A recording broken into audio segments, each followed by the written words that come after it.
مشت زنی کی بڑی دردناک سزا ہے اور اس کے بڑے نقصانات ہیں۔ مشت زنی یعنی ہاتھ سے اپنی شہوتوں کو پوری کرنا۔ میرے عزیز نوجوان دوستو، کیا کر رہے ہو؟ جو لڑکے یا لڑکیاں اپنے ہاتھ سے شہوتیں پوری کرتے ہیں، یاد رکھو شادی کے بعد تمہیں ذلت و رسوائی اٹھانی پڑے گی۔ وہ نوجوان لڑکا جو اپنے ہاتھ سے شہوتیں پوری کرتا ہے، شادی کے بعد اس کو بیوی کے سامنے ذلت اٹھانی پڑے گی۔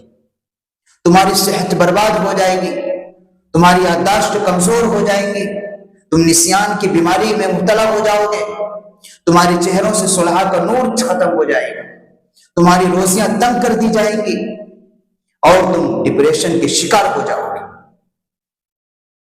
اور ایک روایت کے اندر آتا ہے کہ جو لڑکے لڑکیاں اپنی ہاتھ سے شہوتیں پوری کرتے ہیں، کل قیامت میں اس کا ہاتھ حاملہ عورت کی طرح ہوگا اور اس کو دکھایا جائے گا میدان حشر میں کہ یہ لوگ دنیا کے اندر کیا کرتے تھے، اپنے ہاتھ سے شہوتیں پوری کرتے تھے۔ میرے عزیز نوجوان دوستو، اپنی جوانی کی حفاظت کرو اور اس کی قدر کرو، اس کو ناجائز شہوتوں کو پوری کرنے میں ختم مت کرو۔ تم اس قوم کے، اس ملک کے مستقبل کو سچی پکی توبہ کرو۔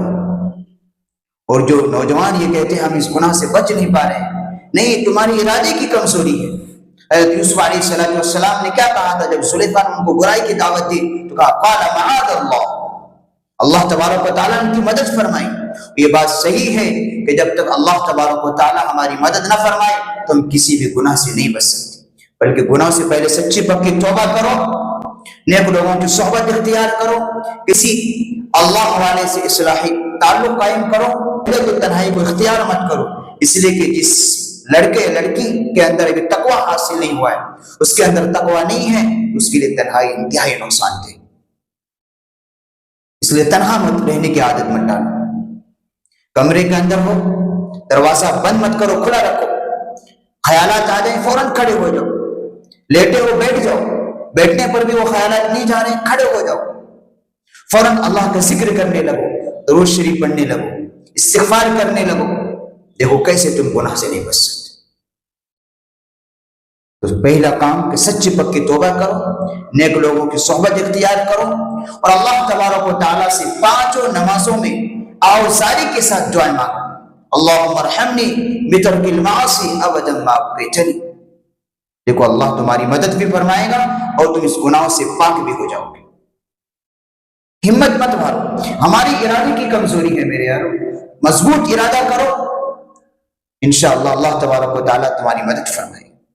اپنی ہاتھ سے شہوت پوری مت کرو، اس جوانی کو برباد مت کرو، اس کے دنیاوی اور اخروی بڑے نقصانات ہیں، تمہاری دنیا اور آخرت دونوں برباد ہو جائیں گے، کسی قابل نہیں رہو گے۔ ایک نوجوان سے ملاقات ہوئی، اس کے چہرے پر صاف نمایاں ظاہر ہو رہا تھا کہ یہ لڑکا بڑی زبردست بیماری میں مبتلا ہے۔ یاد رکھو بعض گناہ ایسے ہیں جس کا اثر چہرے سے پر صاف ظاہر ہوتا ہے۔ موبائل کے نقصانات سے تم نہیں بچ پا رہے تو موبائل استعمال کرنا بند کر دو، کیوں اپنی دنیا اور آخرت برباد کر رہے؟ پاک دامن نیک صالح نوجوان بنو، اپنی جوانی کی حفاظت کرو میرے یارو، اپنی جوانی کی حفاظت کرو ورنہ کسی قابل نہیں رہو گے۔ یہ نوجوان ہمارا اس ملک اور قوم کا مستقبل ہے، اگر کوئی انقلاب لا سکتا ہے تو نوجوانوں کی جماعت ہے۔ کون نوجوان؟ عیاشی کرنے والے، اپنے ہاتھ سے شہوتیں پوری کرنے والے؟